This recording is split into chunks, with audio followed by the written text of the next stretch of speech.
ಇವತ್ತೇನ್ರಿ ಬುದ್ಧಿವಂತ ಜೀವಿಗಳು ಎಲ್ಲಾರು ಬಿಟ್ಬಿಟ್ಟೆ ಹೊಂಟಾರ್ರಿ ನನಗ. ಹೌದ್ರಿಪಾ, ಇವತ್ತಿನ ಡೇ ಹೆಂಗಿರುತ್ತ ನೋಡಂ ಬರ್ರಿ ಜೀವಿಗಳೇ. ಮುಂಜಾನೆ ಪೂಜೆ ಚಾಲು ಆಗಿದ್ರಿ, ಗಣದೀರ ಕಂಠೀರವನ ಹಠ ಚಾಲು ಆಗಿತ್ರಿಪಾ.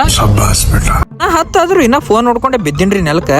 ತಂಗಿಯ ಕರಿಯೋದ ಬಂದಿತ್ರಿ ಕರ್ಕೊಂಡ್ ಹೋಲಕ್ಕ. ಹಂಗೆ ಎಕ್ಸಾಮ್ ಇತ್ರಿ ಬಿಡ್ಲಾಕತ್ ಹೊಂಟೀನಿ. ತಾಯಂದಿರು ರೊಟ್ಟಿ ಬಡ್ಕೊಂಡ್ ಕೂತಾರ್ರಿ ಇನ್ನು, ಆದ್ರ ಬಂದ್ ಹಾಕದಿರ ಹಂಗೆ ಸುಮ್ ಕೂತಾರ ನೋಡ್ರಿ. ಫೈನಲಿ ಜಳಕ ಮಾಡಿ ನಾ ಬಿಟ್ಟಿನ್ರಿ ತಳ ಎಲ್ಲಿಗೆ. ನಮ್ ದೇವ್ರ ಬಲ್ಲಿ ಸ್ವಲ್ಪ ಮಾತಾಡಕ ಹಂಗೆ ಭಕ್ತಿದಂತ ಏನೋ ಬಿಡ್ಕೊಳಕ್ ಬಂದಿನ್ರಿ.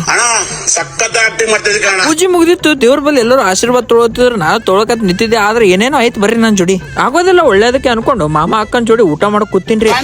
ದೇವ್ರಾಗಿರ್ ಪುರ್ಸತ್ ಇಲ್ದೆ ನಾ ಹೋತೀನಿ ನೀವ್ ಹೋತೀನಿ ಅಂತ ರೆಡಿ ಆಗ್ಲತ್ತಾರ್ರಿಪ್ಪ ಎಲ್ಲರೂ. ಹೋಗ್ರಿಪ್ಪ ನೀವೇ ದೊಡ್ಡ ಮಂದಿ ಅಂತ ಕಳ್ಸಿಬಿಟ್ಟಿವ್ರಿ ಮನಿಗೆ.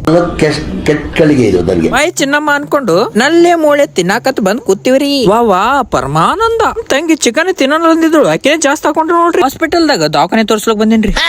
ಅಲ್ಲಿಂದ ಸೀದಾ ಬಂದಿರಿ ಜ್ಯೂಸಿನ ಅಂಗಡಿಗೆ. ಏನ್ ಕುಡ್ಲಿಕ್ ಅಂದ್ರ ಜ್ಯೂಸ್ ಕುಡ್ಲಿಕ್ ಬರ್ತೀವಲ್ಲಿ ಜ್ಯೂಸಿನ ಅಂಗಡಿಗೆ. ಅಳಿಯ ಮನಿ ತೊಳೆಯ ಅನ್ಕೊಂಡು ಅವನ್ ಜೋಡಿನೇ ಶೇರಿಂಗ್ ಮಾಡ್ಕೊಂಡಿನ್ರಿ ಜ್ಯೂಸ್. ಅತ್ತಿಗಳ ಸಮ್ಮುಖದಲ್ಲಿ ಸಿಕ್ಕಿ ಬಿದ್ದ ಸಿಎಂ. ದಿಸ್ ಇಸ್ ಅವರ್ ಅತ್ತಿ. ನಟಿಗೆ ಅತ್ತಿನೇ ರೆಡಿ ಆಗಿದ್ ನೋಡ್ರಿಪ್ಪ ಹೊಲಕ್ಕ. ಆದ್ರೆ ಬಸ್ ಸಿಗ್ಲಿಲ್ರಿಪ್ಪ. ಅದಕ್ಕೆ ದೇವ್ರ ಇಚ್ಛೆ ಏನಿರ್ತದ ಅದೇ ಆಗ್ಬೇಕಲ್ರಿ. ಹೊಲ್ದಾಗ ಚೋಟಾ ಪಾರ್ಟಿ ಅರೇಂಜ್ ಆಗಿತ್ತು. ಶಿಸ್ತಾಗ ಊಟ ಚಡಿದಿವ್ರಿ. ಹಂಗಂದ್ರ ಕಂಠ ಮಠ ಬರತ್ತಂತ ತಿಂದಿವ್ ನೋಡ್ರಿ. ತಂಗಿಗಳಿಗೆ ಕರ್ಕೊಂಡು ಮನೆ ಕಡೆ ಪಯಣ. ಮಾಮ ಬಂದಿದ್ರು, ಮಾಮ ಜೋಡಿ ಕೋಲ್ಡ್ ಡ್ರಿಂಕ್ಸ್. ನಾಳೆ ಸಿಗುಮಂತ ಇವತ್ತಿನ ಬ್ಲಾಗ್ ಇಲ್ಲೇ ಮುಗಿಸ್ತೇನ್ರಿ.